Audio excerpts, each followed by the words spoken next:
नमस्कार मित्रों। एकादशी व्रत के महात्म्य की कड़ी में आज की एकादशी है शयनी एकादशी। तो बिना किसी विलंब के प्रारंभ करते हैं शयनी एकादशी के व्रत की कथा। त्वमेव माता च पिता त्वमेव, त्वमेव बंधुश्च सखा त्वमेव, त्वमेव विद्या द्रविड़म त्वमेव, त्वमेव सर्व मम देवदेव। युधिष्ठिर ने पूछा, भगवान आषाढ़ के शुक्ल पक्ष में कौन सी एकादशी होती है, उसका नाम और विधि क्या है, यह बतलाने की कृपा करें। भगवान श्री कृष्ण बोले, राजन, आषाढ़ शुक्ल पक्ष की एकादशी का नाम शयनी है। मैं उसका वर्णन करता हूँ। वह महान पुण्यमयी, स्वर्ग एवं मोक्ष प्रदान करने वाली, सब पापों को हरने वाली तथा उत्तम व्रत है।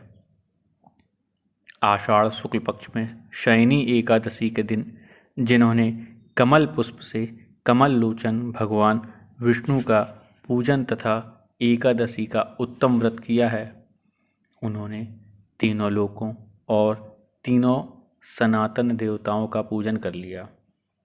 हरिशयनी एकादशी के दिन मेरा एक स्वरूप राजा बलि के यहाँ रहता है और दूसरा क्षीर सागर में शेषनाग की सैया पर तब तक शयन करता है जब तक आगामी कार्तिक की एकादशी नहीं आ जाती। अतः आषाढ़ शुक्ल एकादशी से लेकर कार्तिक शुक्ल एकादशी तक मनुष्य को भली भांति धर्म का आचरण करना चाहिए। जो मनुष्य इस व्रत का अनुष्ठान करता है वह परम गति को प्राप्त होता है। इस कारण यत्नपूर्वक इस एकादशी का व्रत करना चाहिए। एकादशी की रात में जागरण करके शंख, चक्र और गदा धारण करने वाले भगवान विष्णु की भक्तिपूर्वक पूजा करनी चाहिए। ऐसा करने वाले पुरुष के पुण्य की गणना करने में चतुर्मुख ब्रह्मा जी भी असमर्थ हैं।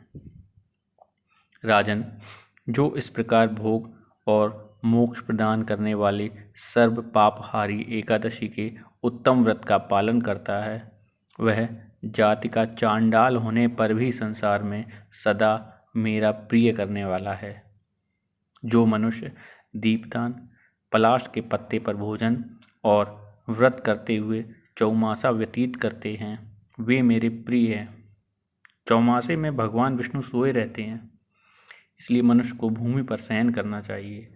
सावन में साग, भादों में दही, कुंवार में दूध और कार्तिक में दाल का त्याग कर देना चाहिए।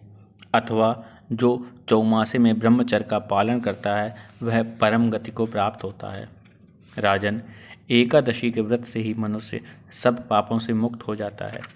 अतः सदा इसका व्रत करना चाहिए, कभी भूलना नहीं चाहिए। शयनी और बुधनी के बीच में जो कृष्ण पक्ष की एकादशियाँ होती हैं, गृहस्थ के लिए वे ही व्रत रखने योग्य हैं। अन्य मासों की कृष्ण पक्षी एकादशी गृहस्थ के रखने योग्य नहीं होती। शुक्ल पक्ष की एकादशी सभी करनी चाहिए। तो ये थी शयनी एकादशी, जिसे हर शयनी एकादशी भी कहा जाता है, इसके व्रत की कथा।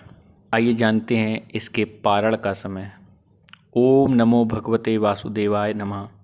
हर शयनी एकादशी के व्रत का पारण का समय उसके अगले दिन अर्थात 18 जुलाई 2024 दिन बृहस्पतिवार को प्रातः 5:32 से प्रातः 8:15 तक रहेगा।